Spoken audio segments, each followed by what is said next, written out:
Hi, this is Judy from Fox Cities Quilt Company, and this is Sunday from the Sewing Room. We're here to give you tips and tricks for your sewing and quilting projects. And if you like what you see, please hit that subscribe button below. So as you can see today, I am not in my sewing room. I'm in my laundry room. I don't typically like to be in my laundry room unless I'm starting a new project. And so that's what I want to talk to you about today. So many people come into the shop and they say, should I wash? Should I not wash? Should I starch and should I not starch? And I'm hopefully going to answer those questions for you today.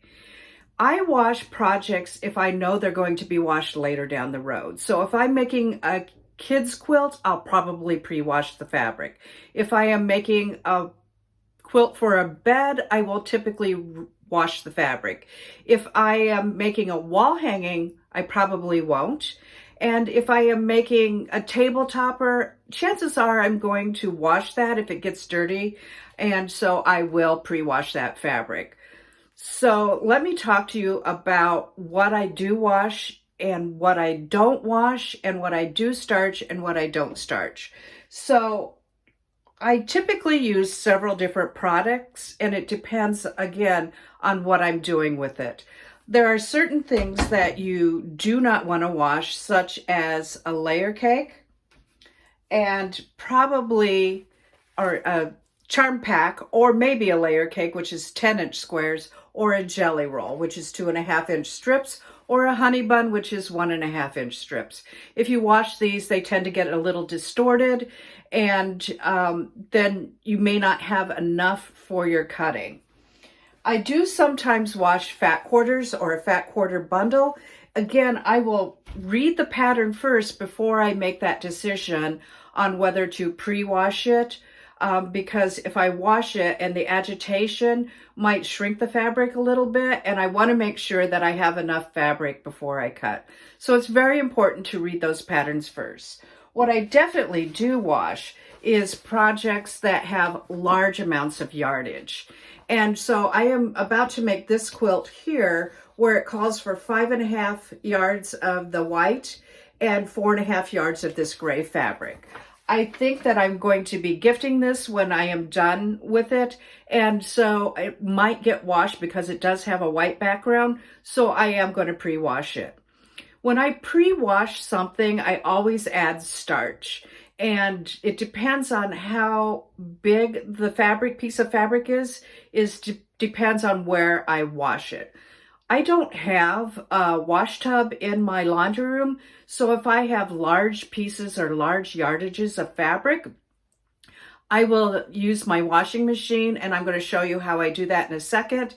If I have smaller pieces of fabric, such as fat quarters, and I do want to pre-wash them, I'll just put them in a bucket. And I have a bucket that is designated specifically for my fabrics, and it doesn't get used for anything else. So the one thing that I do use when I do soak or wash fabric is I just go to your local department store and I get Stay Flow starch. So I like using this a lot. It soaks into the fabric and it works really, really well. And it's really, really cheap. It's like $2.39 for a 2-quart bottle. If I still starch most everything that I make. And so if I'm making a wall hanging and I am pressing the fabric to get ready to cut it, there are 2 products that you can use. One is the Mary Ellen's Best Press, and the other is, I like to use, is the good old Niagara starch. So either of those work really well. There is no correct or incorrect product. It's the product that you like to use. So what I'm going to do now is kind of show you what I do with really, really large, long pieces of fabric, and I get my washing machine to help me with that. So as you can see, I have put my 4.5 yards of fabric into the washing machine, and I have on my washing machine a soak cycle. So I'm going to start my washer. And then what I am going to do is I am going to push special care, and I have it on soak. And what I'm going to do right now is let that tub fill up. And then I'm going to come back in a couple of minutes when that tub is filled, and I'm going to add my starch. Okay, so as you can see, my tub is filled up with water. My fabric is in there, and now I'm going to add my Stay Flow starch. So there's about 4.5 yards of fabric in there. I like letting the washer do the work because it's just so hard to wrestle with all of that fabric in a bucket. So this is why I'm letting my washer do the work. Also, I did set the water setting on warm, so it takes out any of the extra dye, especially in the darker fabric, because if this quilt gets washed down the road, I really don't want that darker fabric to bleed into the white background. You could also use a color catcher if you were washing a quilt later. So with 4.5 yards of fabric, I'm going to use about 1/3 to 1/2 of the bottle of Stay Flow starch. So that would really be a quart. And you're asking, why am I using so much? And the reason is because the more starch you add and the stiffer the fabric, it's just easier to cut. So I have used I'm going to add 1/2 to this, and then I just take my hands and I just squish this around, and it's going to soak everything up. And you can see that the water has a lot of starch in it. And then what I'm going to do is I'm going to shut my lid, and I'm going to let my machine take over again.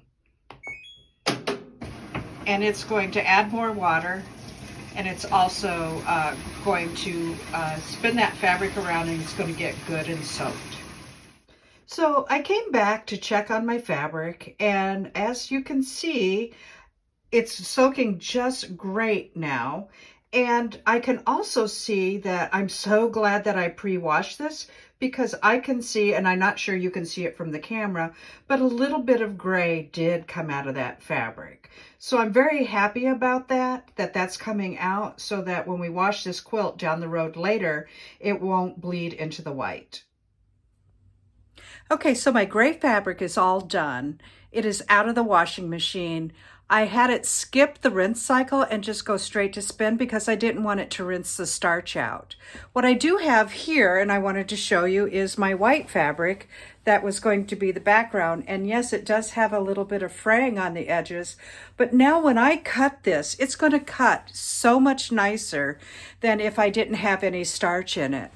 And so you can do this with big yardage, or big pieces of yardage. You can also do it with fat quarters or smaller pieces.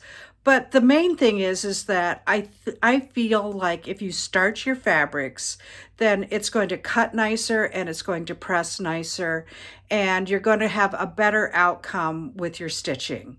This is Judy from Sunday from the Sewing Room. Thank you so much for watching. Bye-bye.